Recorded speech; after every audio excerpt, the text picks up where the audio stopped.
मैं आज तक टीटीसी की बस में भी नहीं बैठा जब से कनाडा में। वो तो मेरी गाड़ी का एक्सीडेंट हुआ था फ्राइडे सैटरडे 16 18 घंटे भी काम किए मैंने। जब आजादी मिली तो पिंजरे से प्यार हो गया। कुछ मेरा मेन रीजन यूट्यूब भी रहा जाने का कि यहाँ पे मुझे टाइम नहीं मिलता था। गाइस ये है हमारा फाइनल बिल चार्जिंग का।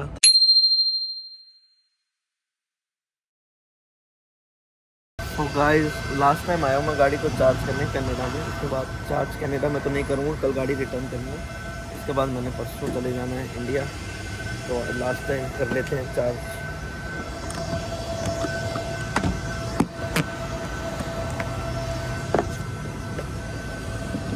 ये चीज़ें भी याद आएंगी ना, ये भी आपका पार्ट ऑफ लाइफ बन गया था।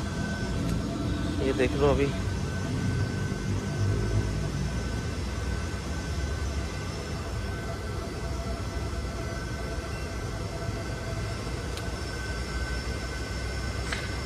इस चार्जर ने फ्री में भी बहुत टाइम दिया। मतलब मैंने 8-10 सेशन कम से कम फ्री में लिए हैं, जो 1 रुपये नहीं लगता था मेरा उस टाइम। पता नहीं क्या था, पैसे नहीं लगते थे।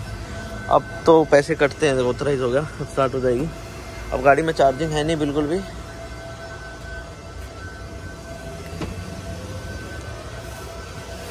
ये देख लो जस्ट 45 किलोमीटर की रेंज रह गई थी।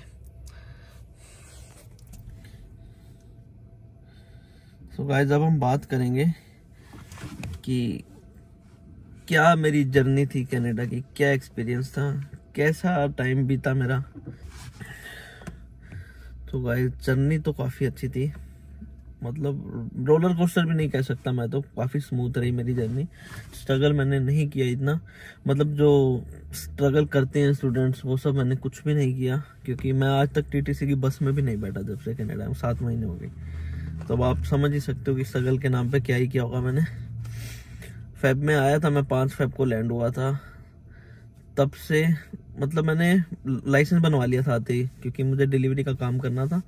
तो लाइसेंस बनवाया मैं 5 फेब के बाद। मैंने 18 फेब को फर्स्ट डे अपना काम पे, मतलब जो गया था मैं काम पे फर्स्ट डे 18 फेब को। तो 13 दिन के अंदर मेरे दोनों लाइसेंस बन गए, G1 G2, और मेरा काम भी स्टार्ट हो गया। उसके बाद मैंने अप्रैल में गाड़ी ले ली थी, क्योंकि ठंड होती थी, गर्मी होती थी आपको बाहर।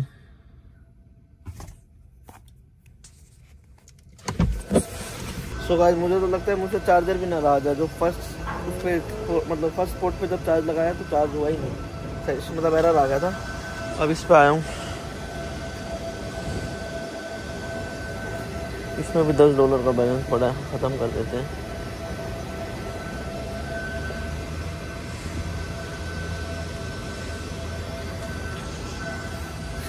चार्ज भी नहीं हो रही गाड़ी, देख लो।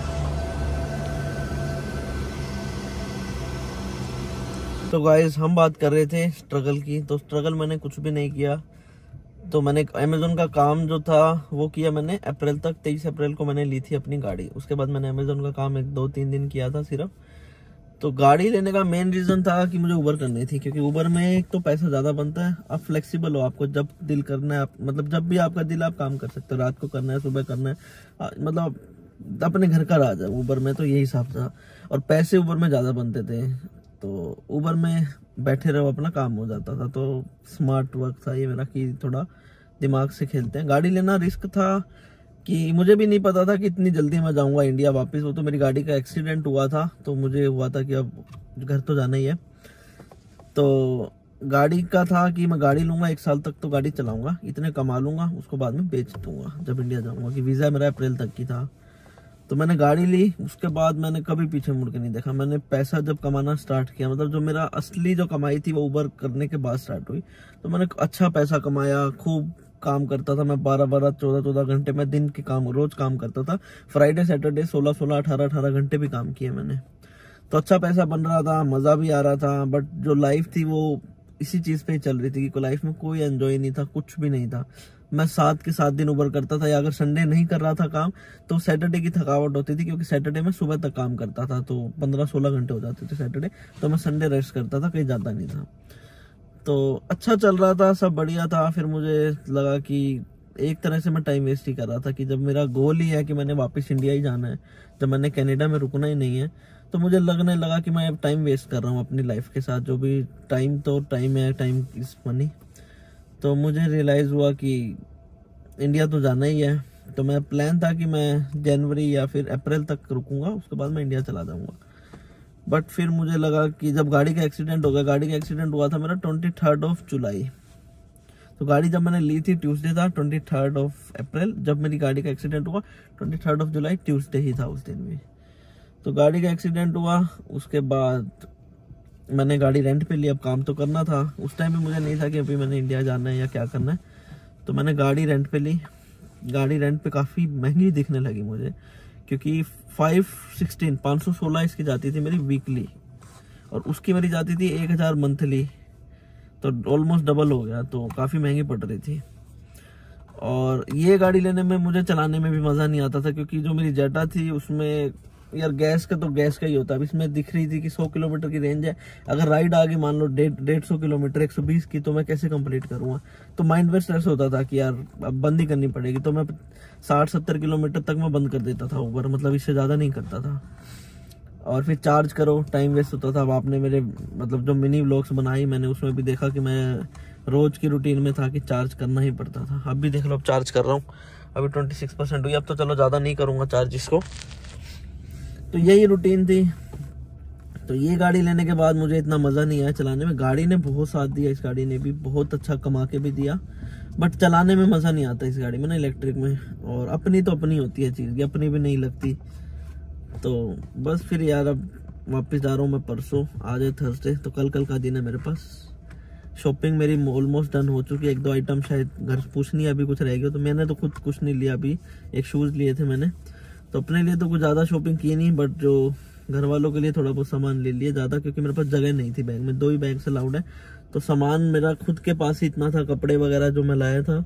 उसके बाद जो मैंने यहाँ भी कपड़े लिए, शूज़ लिए, तो कपड़े में मतलब बहुत सामान है मेरे पास ले जाने लायक। तो मैं ज़्यादा शॉपिंग कर भी नहीं पा रहा, और करने का दिल भी नहीं है कि अब जाना ही है। तो मतलब वो नहीं है कि, तो कहते हैं ना वो कि जब आज़ादी मिली तो पिंजरे से प्यार होगा, तो वो वाला थोड़ी सी कहानी सी लग रही है कि यार मतलब प्यार इन द सेंस कि यार अटैचमेंट हो जाती है जगह से भी।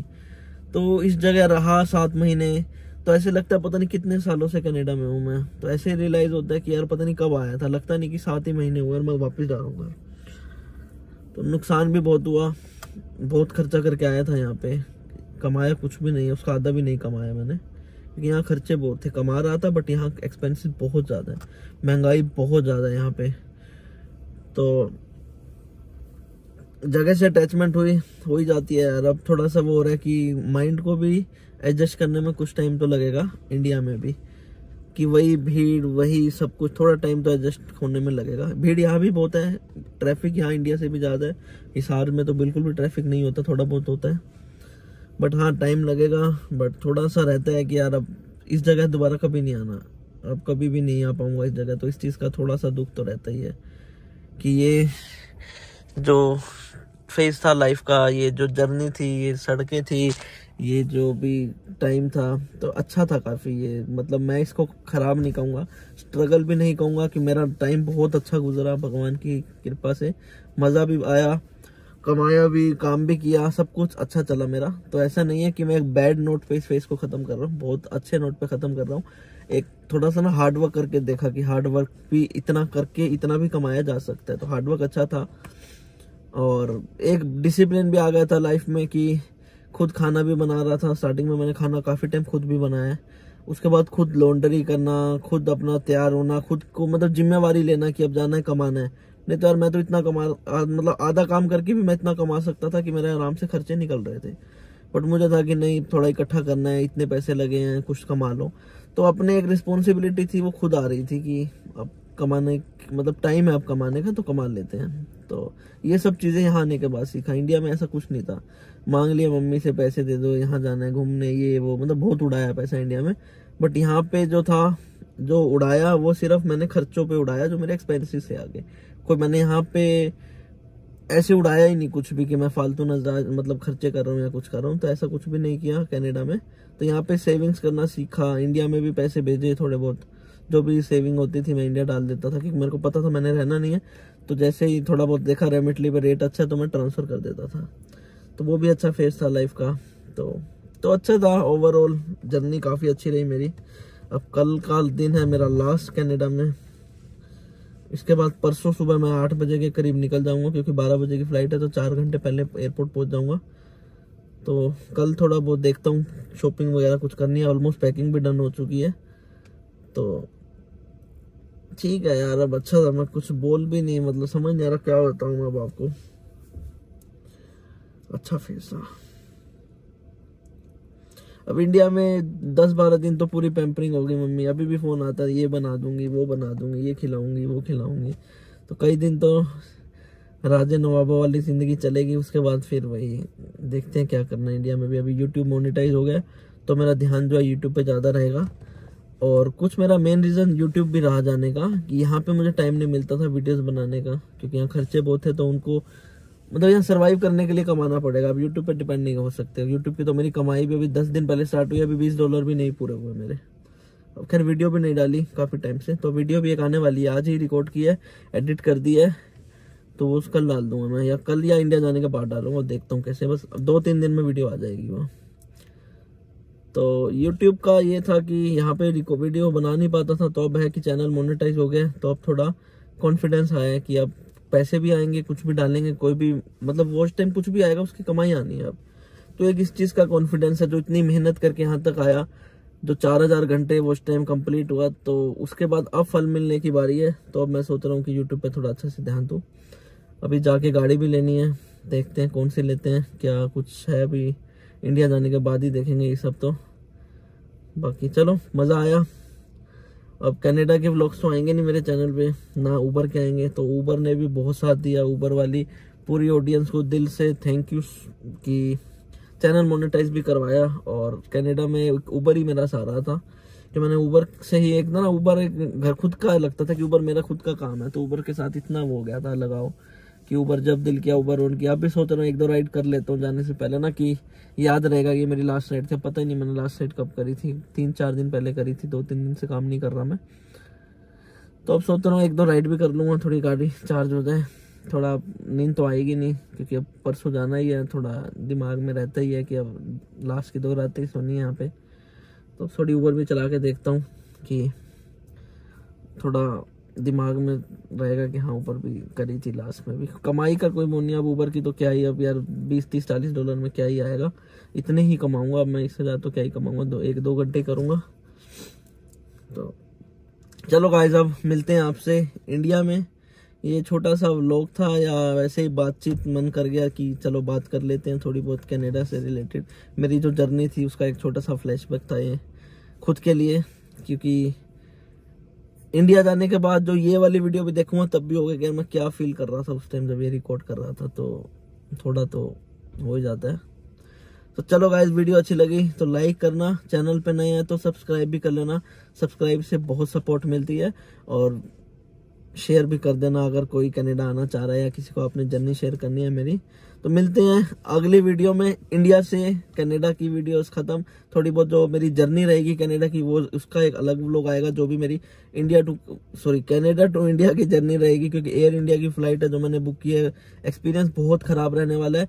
क्या रीजन से एयर इंडिया की जो फ्लाइट बुक की उसका आपको जो उसकी डिटेल्स रहेंगी वो उसी व्लॉग में आएगी, जो भी मेरी जर्नी का व्लॉग होगा। तो मिलते हैं जल्दी अब इंडिया के व्लॉग्स में। बाय बाय गाइस, ये है हमारा फाइनल बिल चार्जिंग का। थैंक यू राहुल, तो थैंक यू इलेक्ट्रीफाई, बहुत साथ दिया। $27 लगे हैं, चार्जिंग मैंने करी है 72%, इनफ फॉर 2 days।